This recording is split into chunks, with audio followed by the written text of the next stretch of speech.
Né? Bem-vindos, sejam todos os nossos irmãos aí que vão assistir esta pérola. O tema desta pérola é o seguinte: Jesus não ressuscitou dos mortos. Segura aí, calma. Também o pessoal aqui, calma aí. Eu vou repetir.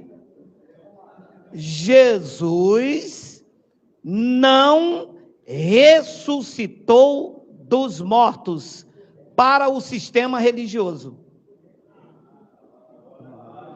Vocês não esperaram eu molhar o bico? Abençoados, é que eu não falo mal da igreja, eu quero que se entenda isto. Eu desperto para a realidade que as chamadas igrejas vivem. A igreja tradicional vive como se Jesus não tivesse ressuscitado ainda. Então, para eles, Jesus ainda não ressuscitou. Haja visto que há músicas aí fora dizendo assim: o homem da mão furada está andando no nosso meio. Haja visto que existe pessoas clamando por Jesus de Nazaré. Ora, se eu estou chamando Jesus de Nazaré, então ele está vivo? Ele não ressuscitou? Ora, eu tinha um apelido, como é comum aqui no Rio de Janeiro, do Brasil, em vários lugares, as pessoas têm apelido, mas tem um outro vulgo, né? Aqui no Rio de Janeiro, as pessoas me chamavam de Guber. Era o meu vulgo no mundo secular. Este Guber não existe mais. Ele morreu. Quem vive agora é o Geraldo. Por quê? Eu fui transformado pelo Evangelho de Cristo. Quando alguém grita Guber, eu nem respondo, porque ele não existe. Isto era a minha aparência secular, quando eu me envolvia com drogas, com bebida. Jesus de Nazaré era judeu. Aquilo era um véu que encobria sua verdadeira identidade. Lá dentro estava o Espírito. Quando ele foi à cruz, ressuscitou, ficou 40 dias ainda naquele corpo, dando instruções aos judeus. Quando é assunto aos céus, ele volta ao seu estado, que era antes espírito.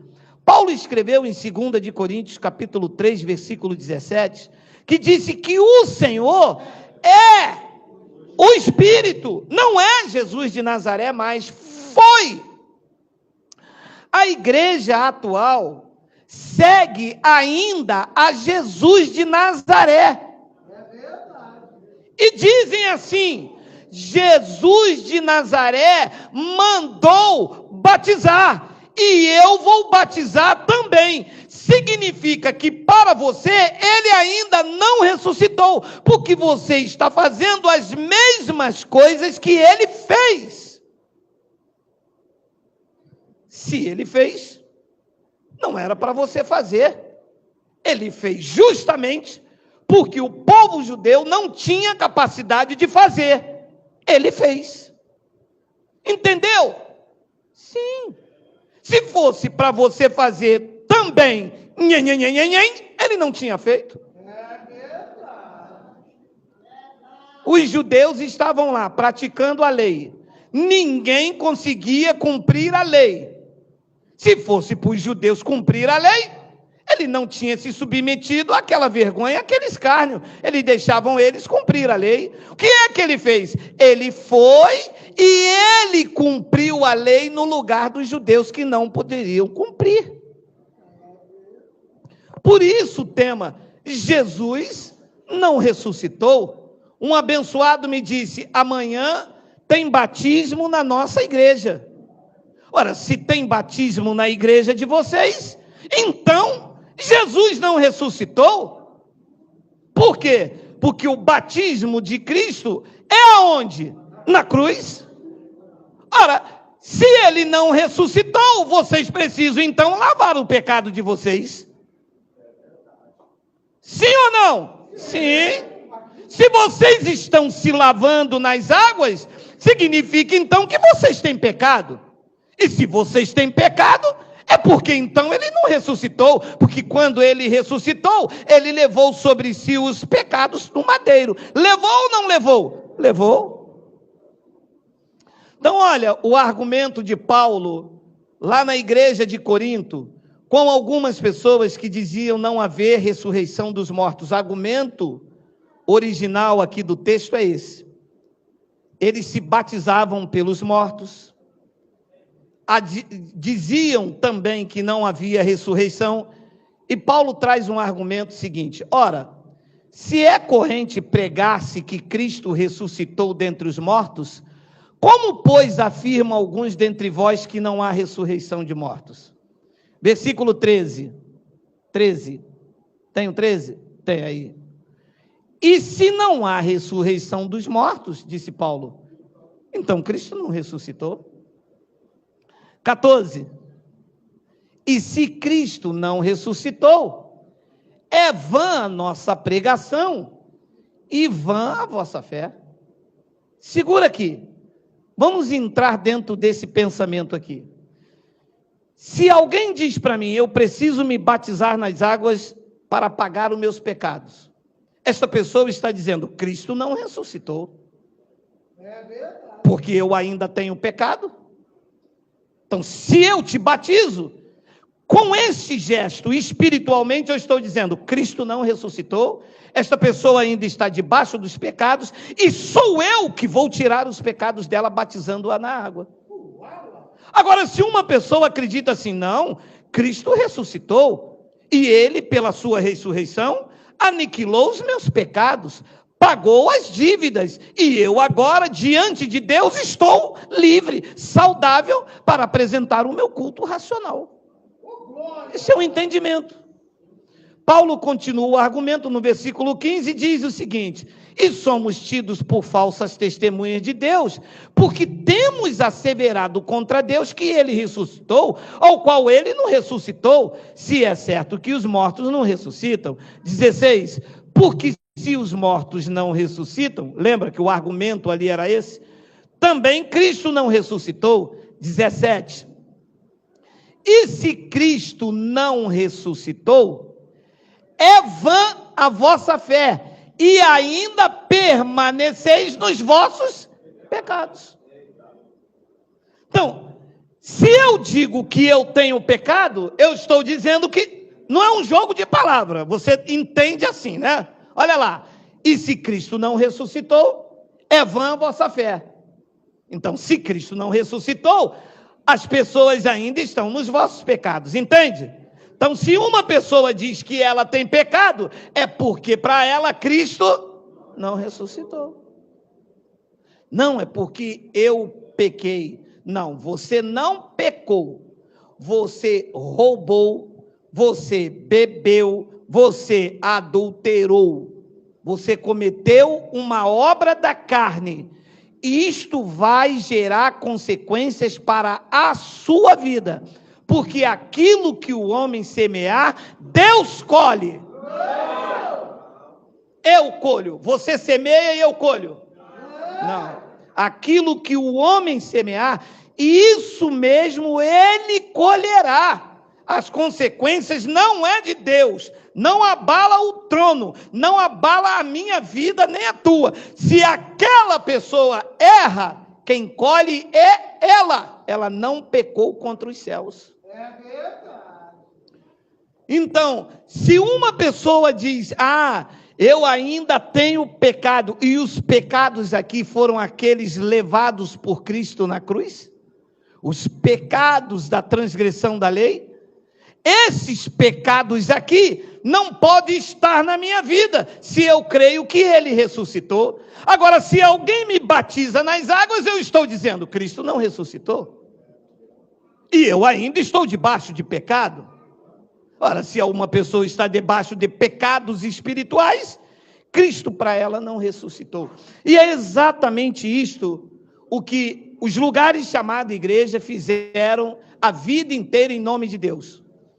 Dizendo, não, venha para aqui, porque aqui Cristo não ressuscitou. Vocês entram aqui, vão receber uma carteirinha de membro, nós vamos aqui passar óleo em vocês, vocês vão dar dízimo e todo mês vocês vão comer o corpo e o sangue de Jesus, o sangue, dizendo, anunciando a morte dele. Ora, se eu vou anunciar a morte, sequer então ele nem morreu, quem dirá ressuscitar?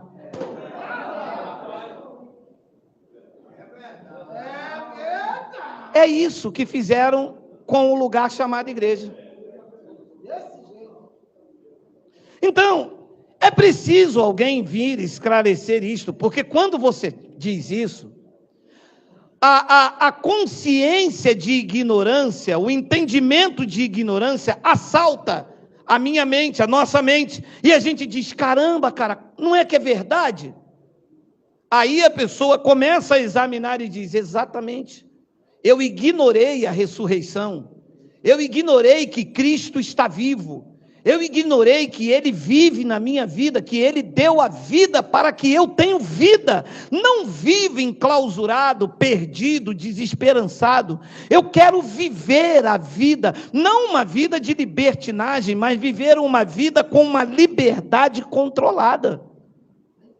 Não é porque eu posso ir à praia que eu vou ficar lá num radar atrás, oh, glória, oh, bênção. Não é isso.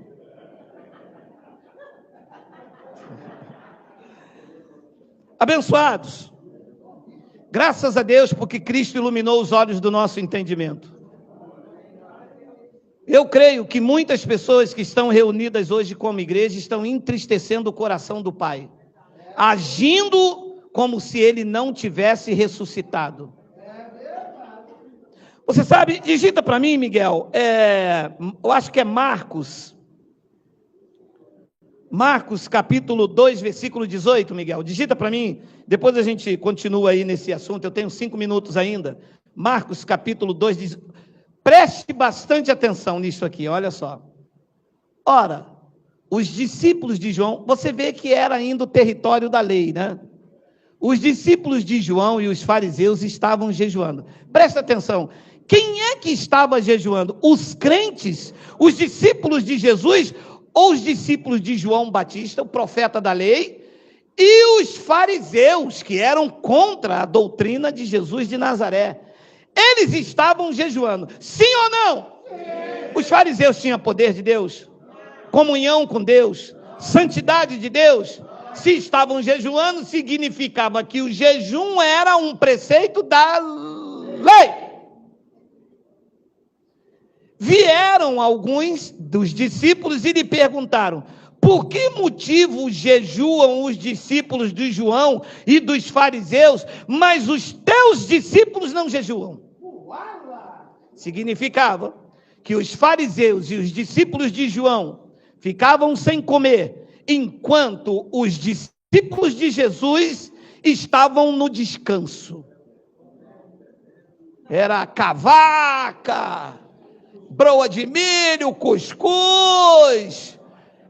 Quem falou aqui aí, meu amado? João Almeida. Significava que enquanto isso eles estavam no descanso. 19. Respondeu-lhe Jesus, podem porventura jejuar os convidados para o casamento? Haveria um casamento e não era físico, seria espiritual, aconteceu na cruz. A aliança da lei estava no dedo direito, aqui ele era o noivo, na cruz passou para o dedo esquerdo, ele passou a ser o esposo, ele não aceita divórcio, a igreja casada com Cristo uma vez, está casada? Uala!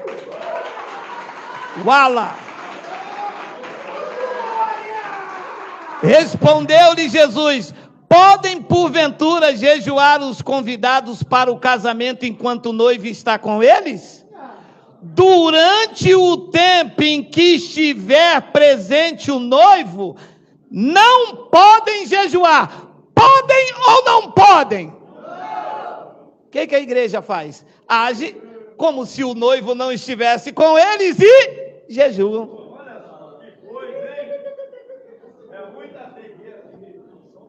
E aí, irmã? Estou num propósito de jejum. Então você não tem um noivo? Não, eu tenho. Mas quem tem um noivo, não pode. Quem aqui tem um noivo, diga ui! E quem tem o esposo, diga ualá! É, porque o noivo não está na casa todo dia. O noivo não sabe dos compromissos. O noivo não sente o cheiro do alho. Então o compromisso pode se desfazer ainda. Agora o esposo não. O esposo está junto. Na alegria ou na tristeza, na morte ou na doença. Eu até esqueci essas coisas.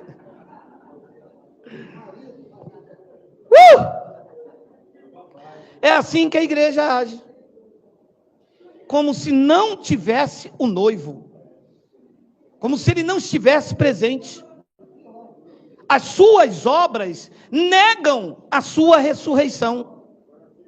Querem praticar, querem purificar, querem fazer o sacrifício que Cristo já fez por eles, negando que ele está vivo na vida deles. Foi o que Paulo disse a Tito no capítulo 1, versículo 15 ao 16. Eu quero terminar esta pérola com esta frase, olha aí. Todas as coisas são puras para os puros. Todavia, para os impuros e descrentes, nada é puro, porque tanto a mente como a consciência deles estão corrompidas. Olha o que diz o 16. No tocante a Deus, professam conhecê-lo. Entretanto, leia, o negam por suas obras. É por isso que são abomináveis, desobedientes e reprovados para toda boa obra, que não é a obra da lei, é a obra da graça preparada por ele de antemão para que andássemos nela. Professam conhecê-lo, mas o negam por suas obras. Eu conheço a Deus, eu conheço a palavra, eu vou me batizar e vou jejuar. Você diz que conhece, mas essas suas obras está negando a sua ressurreição, porque na sua ressurreição ele já te batizou. Na sua ressurreição você não tem que jejuar, porque o jejum caracterizava tristeza, luto, e quem tem o esposo não está triste, está feliz, alegre, porque tem a provisão do cabeça da igreja, que é o Cristo ressuscitado. Negar isso é viver uma vida religiosa com rudimentos fracos e inúteis, que nunca aperfeiçoa. Viver o entendimento da graça é viver seguro, tranquilo e sem temor do mal. Eu sei que eu não posso me perder espiritualmente, mas nem por isso eu faço dessa minha segurança uma libertinagem para dar mau testemunho. Pelo contrário, como eu dou testemunho de uma vida reta, de temor no Espírito Santo, a minha conduta mostra a todos quanto possíveis que é possível viver em retidão, em honestidade e com caráter cristão, para que assim como a graça entrou na minha vida, entre também na vida dos outros. Cristo para vocês está vivo, ele ressuscitou, ele vive eternamente, não habita mais nos tempos, habita na tua vida e faz de você uma pessoa muito melhor. Assim é? Glória a Deus.